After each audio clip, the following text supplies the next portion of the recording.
கோவலனுக்கும் மானாய்க்கான் மகள் கண்ணகிக்கும் திருமணம் நடைபெறுகிறது. இனிதே இருவரும் இல்லறம் நடத்துகின்றனர். கலைகளின் மேல் ஆர்வம் கொண்ட கோவலன் மாதவியின் நாட்டியத்தில் மயங்குகிறான். அவள் வீட்டிற்கு சென்று வாழ்கிறான். கோவலன் செல்வம் கரைகின்றது. மாதவியோடு மனம் வேறுபட்டு கண்ணகியை வந்தடைகிறான். இழந்த பொருளை மீண்டும் ஈட்ட நினைக்கிறான்.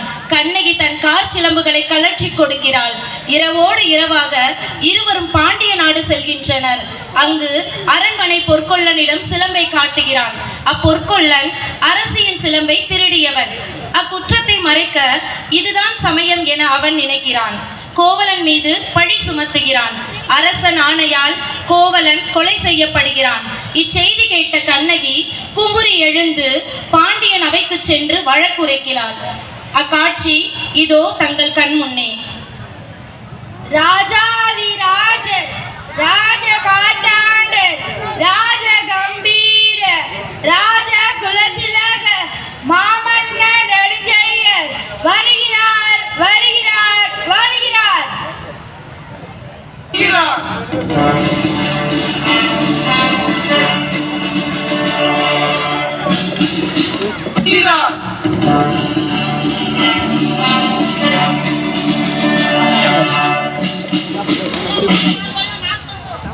என்ன சுவிட்ச் ஆஃப் சார்? அமருங்கள்.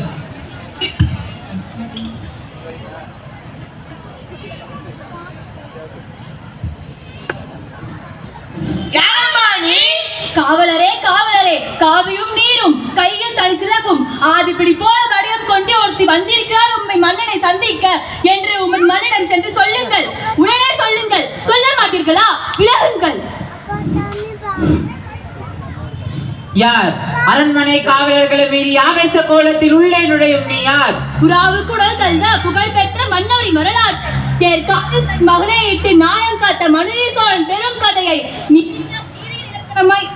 நீதி இலக்கணமாய் பெருமை கொண்ட திருமாவளவன் கரிகால சோழனது பூம்புகாரே எழுதுவோர் பெருமணிகன் மாசாத்துவானின் மருமகள். எனது பெயர் கண்ணகி. முறையீடு என்னவோ?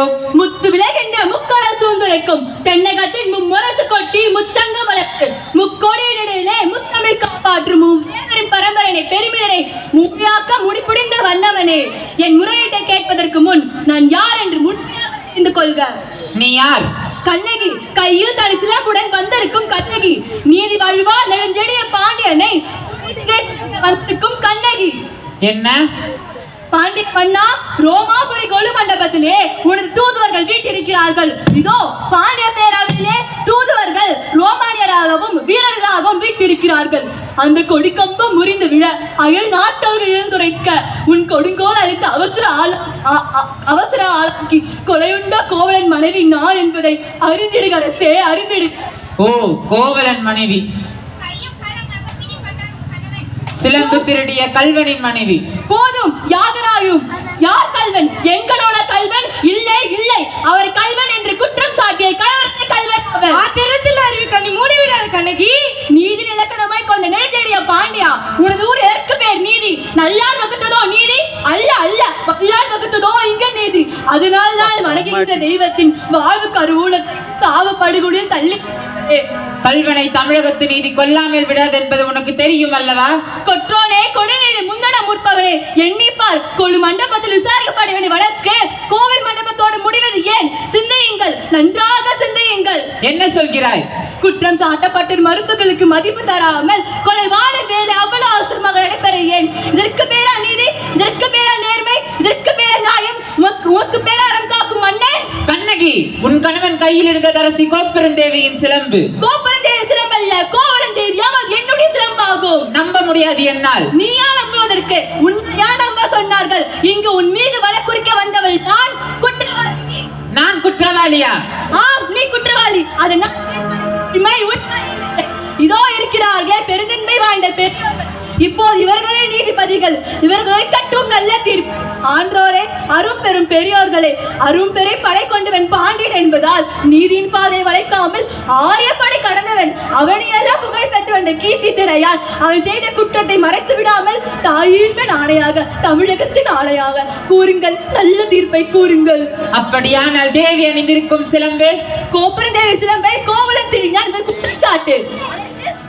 தண்டனை. அது ஆராயாமல் அளித்த தீர்ப்பு, அதுக்கு மன்னன் பொறுப்பு. இது ஏன் வழக்கு? ஆதார் சிலம்பு. இதற்கு இணையாக மற்றொரு சிலம்பை தான் என் மணவாளன் விற்க வந்தான். பாவிகள் அவரை கொன்று குவித்து விட்டார்கள். அதற்கு என்ன அடையாளம்? அடையாளம்?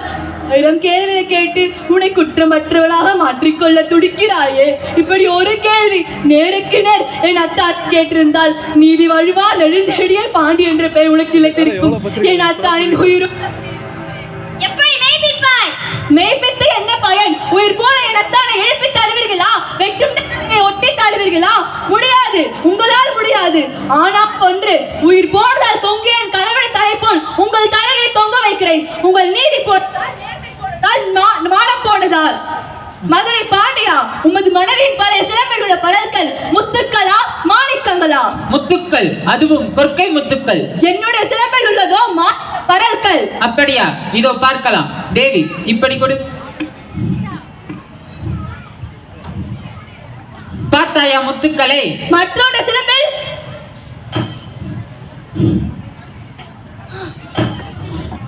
மாணிக்கங்கள். மாணிக்கம் அல்ல, ரத்த துளிகள். தர்மத்தின் கண்ணீர் வடியும் ரத்த துளிகள். பாண்டியா, இதற்கு மேலும் சந்தேகம் தீரவில்லையா? இதோ மற்றொரு மாணிக்கங்கள். அமைச்சர்களே, பெரியோர்களே, இதற்கு என்ன பதில்? தலை தொங்கி விட்டதா? நேர்மை கவிழ்ந்து விட்டதா? வாயடைத்து விட்டதா? நெடுஞ்செடிய பாண்டின் அரம்பரத்திரம் அனைத்து மண்ணோடு மண்ணு கலந்து விட்டதா? ஐயோ ஐயோ, ஏன் இந்த வாட்டம்? தமிழகம் உன்னை பார்த்து சிரிக்கின்றது பாண்டியா. தலை குனிந்திருப்பதை பார்த்து தமிழகத்தின் அறம் திருக்குற உன்னை கேலி பேசுகிறது பாண்டியா. நீ நீதி வழங்கிய செய்தியை கேட்டு யானை ஆயிரம் துணிந்து வந்தாலும் அண்ணாது தலை குனியாமல் போ செய்யும் வீரம் எங்கே? கம்பீரம் எங்கே? வெற்றி திருப்பாடு எங்கே? எங்கே? மன்னா, மாசு படரவும் மாநிலம் நிகழவும் நீதி வழங்கிய உனக்கு தேவையில்லை. புரிந்த உனக்கு மணி முடியதற்காக தேவையில்லை. நீதி வழங்கிய உனக்கு எதற்கு வெண்கொன்றா குறையதற்காக தேவையில்லை. அழு அழு, நன்றாக அழு. என் காலமெல்லாம் அழவெத்தே காவலனை அழு.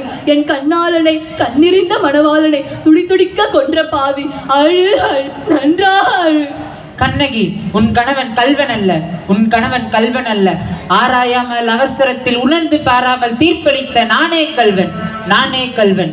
தமிழே, என் தாயகமே, என் தாயே, என்னை மன்னித்து விடம்மா. என்னை மன்னித்து விடு.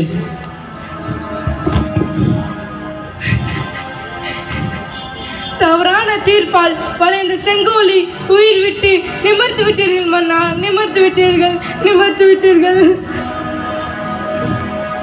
அழியட்டும், ஒளியட்டும், எல்லாம் ஒழியட்டும், ஒளியட்டும். நெஞ்சிலேயே மீண்ட தீயே, நீதி தவறிய மதுரையை அடியோடு அழித்து விடு. அடியோடு அழித்து விடு. அடியோடு அழித்து விடு.